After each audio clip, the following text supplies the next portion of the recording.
ഷാനവാസ് ഒരു സീരിയൽ നടനാണെന്നോ അല്ലെങ്കിൽ അങ്ങനത്തെ ഒരു കാര്യങ്ങളൊന്നും എനിക്ക് ഒരു പിടുത്തമുണ്ടായിരുന്നില്ല. അപ്പോൾ വന്നു ഫസ്റ്റത്തെ ആഴ്ച വന്നു, പിന്നെ ഷാനവാസിന്റെ കുറച്ച് മെഡിക്കൽ കണ്ടീഷൻസ്. ലക്ഷ്മി അനീഷും കൂടെ ഇന്ന് രാവിലെ ജയിലിൽ കിടന്നിട്ട് ഷാനവാസിനെ പറ്റിയിട്ട് കുറച്ച് കാര്യങ്ങൾ സംസാരിച്ചിട്ടുണ്ട്. ലക്ഷ്മി ചോദിക്കുന്നതിന്റെ മറുപടിയാണ് അനീഷ് കൊടുക്കുന്നത്. അല്ലാതെ ആവശ്യമില്ലാതെ സ്ക്രീൻ സ്പേസ് കിട്ടാൻ വേണ്ടിയിട്ട് വെറുതെ ഷാനവാസിനെ കുറിച്ച് സംസാരിച്ചതല്ല. എന്തായാലും ഒരു കാര്യം എനിക്ക് വ്യക്തമായി, ഈ മനുഷ്യൻ എന്തുമാത്രം ആത്മാർത്ഥമായിട്ടാണ് ഈ ഷാനവാസിനെ കണ്ടതെന്ന് നിങ്ങളൊന്ന് ആലോചിച്ചോണം. അനീഷിനെ സംബന്ധിച്ച് അനീഷ് ആരോടെയും പെട്ടെന്ന് പോയി അടുക്കാത്തൊരു വ്യക്തിയാണ്. എന്നാൽ ആ ഒരു വീട്ടിനകത്ത് ഷാനവാസ് ഒരു ആത്മാർത്ഥമായിട്ടുള്ള ഒരു സുഹൃത്തായിരിക്കുമെന്ന് വിശ്വസിച്ചിട്ടാണ് അനീഷ് ഈ പറയുന്ന ഷാനവാസിൻ്റെ അടുത്ത് കമ്പനി അടിച്ചത്. എന്തായാലും ഷാനവാസിൻ്റെ കയ്യിൽ നിന്ന് നല്ല രീതിയിൽ തിരിച്ചു കിട്ടി, അങ്ങനെ എനിക്ക് പറയാനുള്ളൂ. കാര്യം ഈ അടുത്ത കാലത്തെങ്ങും ഇത്രയും ഫേക്ക് ആയിട്ടുള്ള ഒരു വ്യക്തി ബിഗ് ബോസ് ചരിത്രത്തിൽ വന്നിട്ടില്ലെന്ന് ഞാൻ പറയത്തുള്ളൂ. കാര്യം നിങ്ങളൊന്ന് ആലോചിച്ച് നോക്കണം, തോളെ കൈ ഇട്ടുകൊണ്ട് നടന്നിട്ടാണ് ഇമാതിരി പരിപാടി നടന്നത്.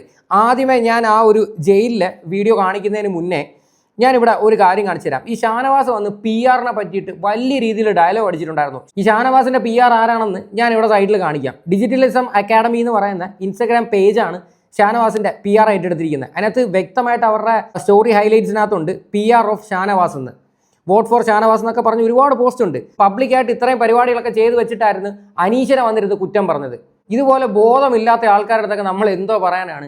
ഇപ്പോഴും കുറേ എണ്ണം ഈ പറയുന്ന ഷാനവാസിനെ തല ചുമന്നുകൊണ്ട് നടക്കുന്നുണ്ട്. എന്ത് ഗെയിം കണ്ടിട്ടാണെന്ന് എനിക്ക് മനസ്സിലാവുന്നില്ല. ഇയാളുടെ വിചാരം എന്ന് പറഞ്ഞു കഴിഞ്ഞാൽ ഇങ്ങനെ അതിനകത്ത് മീശ വിരിച്ച് കാണിച്ചു കഴിഞ്ഞാൽ പുറത്തെന്തോ ഭയങ്കര മാസമായിട്ട് വരുമെന്നൊക്കെ ആയിരിക്കും ഷാനവാസിന്റെ ചിന്ത. അത് അങ്ങേറെ വെറും തോന്നൽ മാത്രമാണ്. എന്തായാലും നമുക്ക് വെച്ച് താമസിപ്പിക്കാതെ ഇന്ന് രാവിലെ നടന്ന കോൺവെർസേഷൻ ഞാൻ നിങ്ങളെ കേൾപ്പിക്കാം. ഞാൻ ഷാനവാസ് ഒരു സീരിയൽ നടനാണെന്നോ അല്ലെങ്കിൽ അങ്ങനത്തെ ഒരു കാര്യങ്ങളൊന്നും എനിക്ക് ഒരു പിടുത്തമുണ്ടായിരുന്നില്ല. അപ്പോൾ വന്നു ഫസ്റ്റത്തെ ആഴ്ച വന്നു, പിന്നെ ഷാനവാസിന്റെ കുറച്ച് മെഡിക്കൽ കണ്ടീഷൻസ് അതൊക്കെ അറിഞ്ഞപ്പോൾ ഈ പറയുന്ന പോലെ എൻ്റെ ഫാദർ എനിക്ക് 9 വയസ്സുള്ളപ്പോഴാണ് ഈ ആദ്യത്തെ അറ്റാക്ക് വരുന്നത്. അപ്പം ആ ഒരു കാര്യം പിന്നെ ഇടയ്ക്കിടയ്ക്ക് നമ്മൾ ICUവിൻ്റെ മുന്നിൽ പോയിട്ട് നിൽക്കുക അങ്ങനത്തെ ഒക്കെ വരുമ്പോൾ, അതായത് എന്തുമാത്രം മനസ്സിൽ തട്ടിയിട്ടാണ് ഈ ഒരു മനുഷ്യൻ ഈ ഒരു കാര്യം പറയണത്. അതായത് അനീഷിൻ്റെ അച്ഛനും ഇതുപോലെ അറ്റാക്കും കാര്യങ്ങളൊക്കെ വന്നിട്ടുണ്ട്. ഷാനവാസിനെ സംബന്ധിച്ച് ഷാനവാസിനും ഇതുപോലെ കുറച്ച് ഹെൽത്ത് ഇഷ്യൂസും ഉണ്ട്. അപ്പം ഈ ഒരു കാര്യങ്ങളൊക്കെ അറിഞ്ഞിട്ട് വളരെ ആത്മാർത്ഥമായിട്ടാണ് ആ ഒരു മനുഷ്യനെ കണ്ടത്. പക്ഷേ അയാളിൽ നിന്ന് എന്താണ് ഈ അനീഷിനെ തിരിച്ചു കിട്ടിയത്? അതാണ് ഞാൻ എപ്പോഴും പറയണത്. ഈ ബിഗ് ബോസ് എന്ന് പറയുന്ന ഒരു ഷോ അതൊരു ഗെയിം ഷോ ആണ്. അതിനകത്തോട്ട് കയറി കഴിഞ്ഞാൽ നമ്മൾ ഒരാളെയും ആത്മാർത്ഥമായിട്ട് കാണരുത്. അതായത് അവിടെ ചെന്ന് ഫ്രണ്ട്സ് ഉണ്ടാക്കാനും അല്ലെങ്കിൽ റിലേഷൻഷിപ്പ് ഉണ്ടാക്കാനും അങ്ങനെയുള്ള പരിപാടികൾക്ക് നിൽക്കരുത്. നമ്മൾ അവരുടെ അടുത്ത് ആത്മാർത്ഥമായിട്ട് നിന്നാൽ പോലും തിരിച്ച് നമുക്കത് കിട്ടണമെന്നില്ല. നമ്മൾ മരുന്നിലൂടെയാണ്. ഇപ്പൊ മരുന്നൊന്നുമില്ല, എനിക്ക് യാതൊരു അസുഖങ്ങളൊന്നുമില്ല ദൈവാനുഗ്രഹം കൊണ്ട്. അപ്പോ എന്നാലും കാലത്തൊട്ട് വൈകിട്ട് വരെ മരുന്നിലാണ് നമ്മൾ ജീവിക്കുന്നത്. അപ്പൊ നമ്മൾ ഇടയ്ക്കിടയ്ക്ക് ചോദിക്കും, അല്ലെങ്കിൽ ഇപ്പൊ ഒരു ഹോസ്പിറ്റലിൽ നിന്ന് വന്നു കഴിഞ്ഞിട്ടുണ്ടെങ്കിൽ പിന്നെ ഒരു മാസത്തേക്ക് നമ്മൾ എടുത്തു കൊടുക്കണം.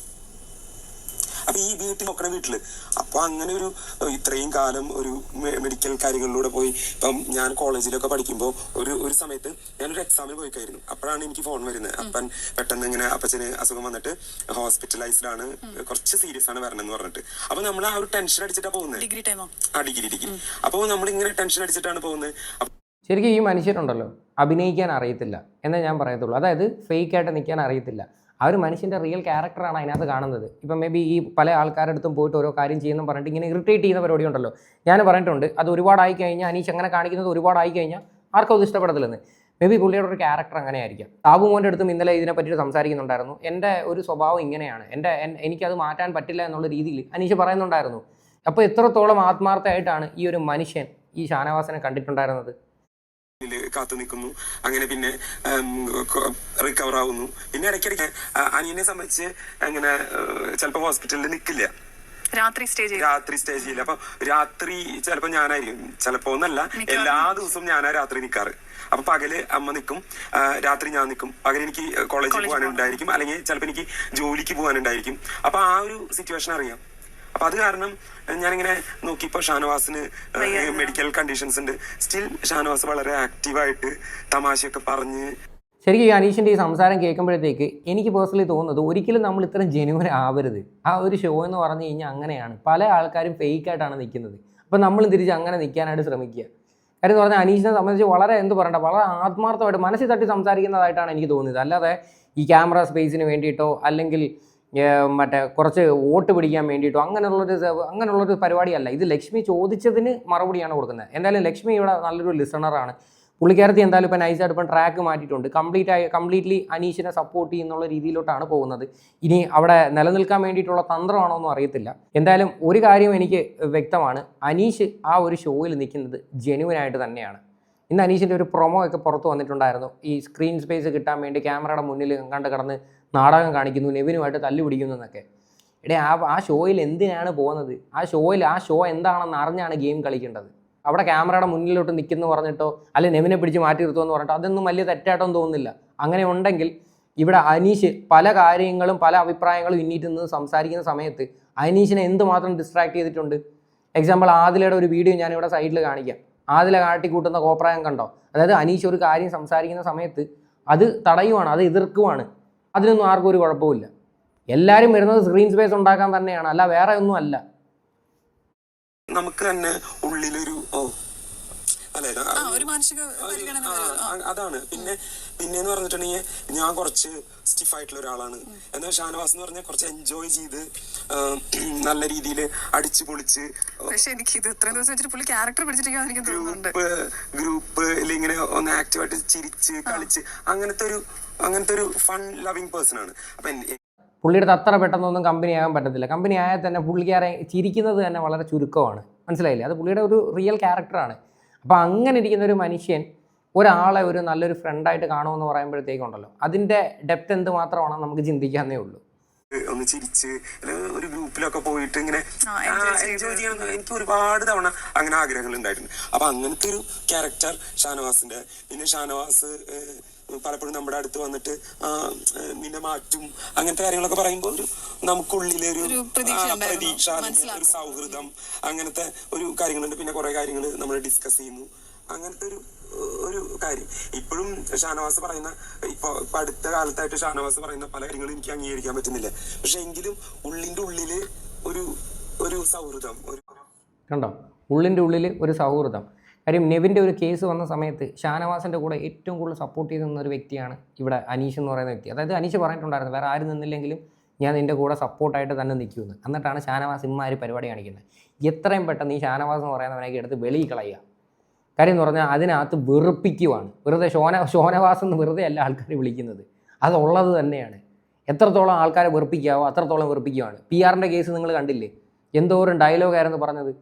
എന്നിട്ടിപ്പം അളിയൻ്റെ PR കണ്ടില്ലേ? ഇമ്മാതിരി പരിപാടി ആയിട്ടാണ് അകത്തോട്ട് വന്നിരിക്കുന്നത്. എന്നിട്ടാണ് ബാക്കിയുള്ളവരെ കുറ്റം പറയുന്നത്. രണ്ട് കാലിൽ മന്ദുള്ളവനെ ഒരു കാലിലെ മന്ദുള്ളവനെ കുറ്റം പറയുന്ന അവസ്ഥ.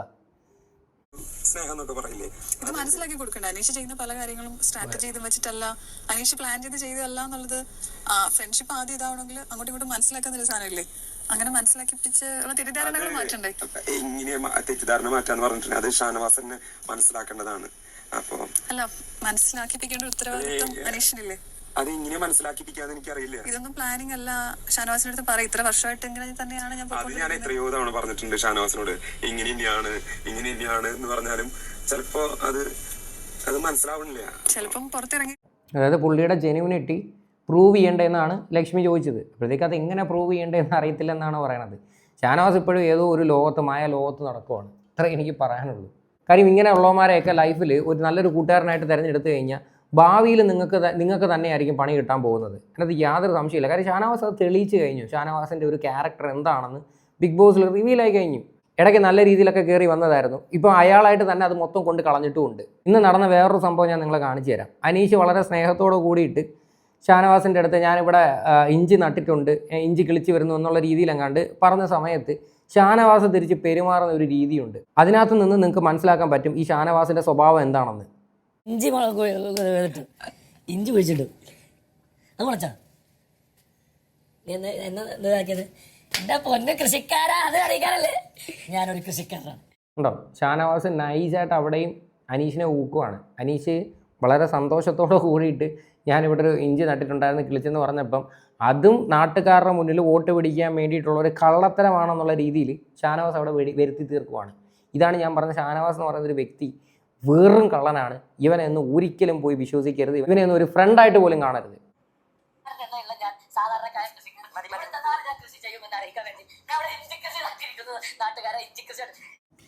പറഞ്ഞിട്ട് ഒരു കാര്യമില്ല. എന്തായാലും പുള്ളി വളരെ ജെന്യുവനായിട്ടുള്ളൊരു പേഴ്സണാണ്. അതിനകത്ത് യാതൊരു മാറ്റമില്ല. അതുകൊണ്ടാണ് ഞാൻ ഇവിടെ അനീഷിനെ ഇവിടെ സപ്പോർട്ട് ചെയ്യുന്നത്. അല്ലാതെ വേറെ അനീഷിൻ്റെ PR ഏറ്റെടുത്തിട്ടോ അല്ലെങ്കിൽ ഈ പറയുന്ന അനീഷിൻ്റെ വീട്ടുകാരുടെ നിന്ന് കാശ് മേടിച്ചിട്ടോ അങ്ങനെയൊന്നും അല്ല. അനീഷ് എന്ന് പറയുന്നത് ബിഗ് ബോസിൽ ജെന്യുവനായിട്ട് ഗെയിം കളിക്കുമെന്ന് എനിക്ക് തോന്നുന്നുണ്ട്. കാര്യം തുടക്കം തൊട്ടേ അത്യാവശ്യം നല്ല രീതിയിലുള്ള കണ്ടൻറ്റ് കൊടുക്കുന്നുണ്ട്. അതുകൊണ്ടാണ് നമ്മളെല്ലാവരും സപ്പോർട്ട് ചെയ്യുന്നത്. അതുകൊണ്ട് ഇനി ഞാൻ തീർച്ചയായിട്ടും ഞാൻ സപ്പോർട്ട് ചെയ്തിരിക്കും. അത് യാതൊരുവിധ മാറ്റവും ഇല്ല. എന്തായാലും ഈ ഒരു വിഷയമായിട്ട് ബന്ധപ്പെട്ട് തീർച്ചയായിട്ടും നിങ്ങളുടെയൊക്കെ അഭിപ്രായങ്ങൾ എന്താണെന്ന് വെച്ചാൽ നിങ്ങൾ കമൻറ്റ് ചെയ്യുക. വീഡിയോ ഇഷ്ടപ്പെട്ടെങ്കിൽ നിങ്ങൾ തീർച്ചയായിട്ടും ഹൈപ്പ് ചെയ്യുക.